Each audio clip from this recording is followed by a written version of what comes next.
জয়গুরু সুপ্রভাত পরমপিতা রাতুল্লাঙ্গা চরণে ভক্তিপূর্ণ ভূমিষ্ঠ প্রণাম জানিয়ে শুরু করছি দীপলক্ষ্মী গ্রন্থ থেকে পাঠ। 19শে ভাদ্র শনিবার 1360 5ই সেপ্টেম্বর 1953 বিকালে শ্রী ঠাকুর বড়াল প্রাঙ্গণের আম গাছের নিচে একটা চৌকিতে বসে আছেন। আশ্রমের বিভিন্ন বাড়ির সৎসঙ্গীরা একে একে আসতে আরম্ভ করেছেন। প্রণাম করে সামনে বসছেন। আমি এক দাদা চিঠিতে তার অভাবের কথা আপনাকে জানিয়েছেন, ছেলেদের মাইনে দিয়ে পড়াতে পারছেন না। শ্রী ঠাকুর: অভাব তখনই প্রবল হয়ে দাঁড়ায় মানুষের কাছে যখন সে আর অপরের জন্য কিছু করে না। করার ক্ষেত্র যখন বিস্তৃত না হয়ে সংকুচিত হয়ে পড়ে, তখনই ওই অবস্থা হয়। তাহলে যারা অভাবের জন্য কষ্ট পায় তাদের প্রত্যেকেরই কি একই কারণ? শ্রী ঠাকুর: হ্যাঁ, সব। ধরো আমি তোমাকে খেতে পড়তে দিই, খাওয়া পড়ার জন্য তোমার আর আলাদাভাবে কোনো চেষ্টা করা লাগে না, ফলে ওই অতখানি সময় তোমার সেভড হয়ে যায়। সেই সময়টুকুতে তুমি অন্যের জন্য কিছু করো না কেন? এমন অনেকে আছে যারা নিজেদের ভরণ পোষণের ব্যবস্থা তো আমার কাছ থেকে জোর করে করেই, আবার বুঝিয়ে সুঝিয়ে লোককে নিয়ে আসে, বলে ঠাকুরের কাছে যে তুমি সব কথা কও, তোমার সব ঠিক হয়ে যাবে। এদের বুঝাতে গেলে, বুঝিয়ে বলতে গেলে এরা চটে যায়, বলে তিনি দয়াল, তিনি আমাদের জন্য তো করবেনই। শ্রী ঠাকুর: তিনি দয়াল, তুমি দয়াল হও না কেন? তার দয়া যেটুকু তুমি পাও সেটুকু কাজের ভিতর দিয়ে বোধ করো। দয়া শব্দের দয় ধাতুর মানে রক্ষা পালন। তাকে তার নির্দেশগুলিকে রক্ষা ও পালন করে চলো তোমার সমস্ত কাজের মধ্যে, তখনই তাই দয়া তোমার বোধে আসবে। না করলে কিছু হওয়ার উপায় নয়। রাত প্রায় 9টা। শ্রী ঠাকুর গোলতাসুর বারান্দা একখানা চৌকিতে অর্ধশায়িত অবস্থায় আছেন।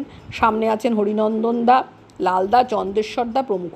শিক্ষা প্রসঙ্গে আলোচনা চলছিল। শ্রী ঠাকুর: ধরো কেউ ডাক্তারি পড়ছে, ডাক্তারি পাশ করে বেরোবার সাথে সাথেই কিন্তু সে এডুকেটেড হয় না, প্র্যাকটিস করে সেই বিষয়ে তাকে এক্সপিরিয়েন্সড হতে হয়।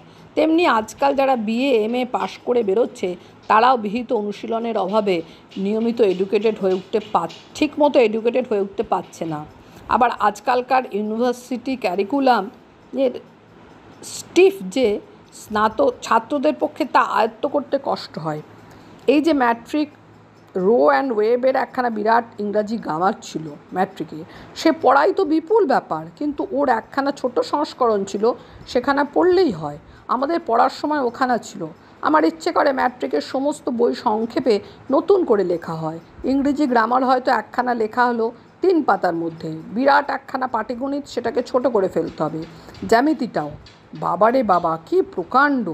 লালদা: আমার মনে হয় ছেলেপিলেদের পাঠ্য বিষয় যদি আগ্রহ সৃষ্টি করে দেওয়া যায়, তাহলে তারা সহজে জিনিসগুলি বুঝতে পারে। আগ্রহ সৃষ্টি করাটাই বড় কথা। চেষ্টা করে: হ্যাঁ ঠিক, তুমি তো বুঝেছো। ছাত্র যদি ইন্টারেস্ট না পায় তবে সে কিছুতেই শিখতে পারে না।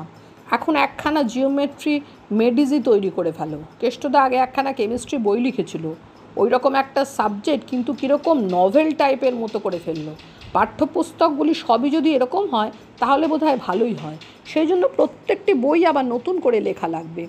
কেষ্টদাকে একখানা ফিজিক্সের বই লিখতে বলেছিলাম, কিছু দূর লিখেও ছিল, তারপর কি হয়েছে কি জানি। এখনকার ম্যাট্রিক সিলেবাসের বোধহয় কোনো সায়েন্স সাবজেক্ট নেই, তাই না? হরিনন্দন দান: আগে না, ম্যাট্রিকে কিছু কিছু সায়েন্স সাবজেক্ট থাকা ভালো। তা না হলে দেখো না, একটা আর্টসের ছেলের কাছে যদি সায়েন্সের একটা কথা কও, সে একেবারে আকাশ থেকে পড়ে। তাছাড়া দৈনন্দিন জীবনে তো একটু সায়েন্সের প্রয়োজন হয়। পরে উমাপদদার দিকে তাকিয়ে বললেন: কাজলের কেমন হচ্ছে রে? কাজলদা স্কুল ফাইনাল পরীক্ষার জন্য প্রস্তুত হচ্ছেন। উমাপদদা তার গৃহশিক্ষক। উমাদা: ভালোই হচ্ছে। শ্রী ঠাকুর: ভালো হলে ভালো আমি তখনই বুঝো যখন সে তার সব বিষয়টা অটোমেটিক হয়ে যাবে। রাত বেশি হয়ে যাওয়ায় সবাই উঠে পড়লেন। এবার শ্রী ঠাকুরের ভোগের সময় হলো।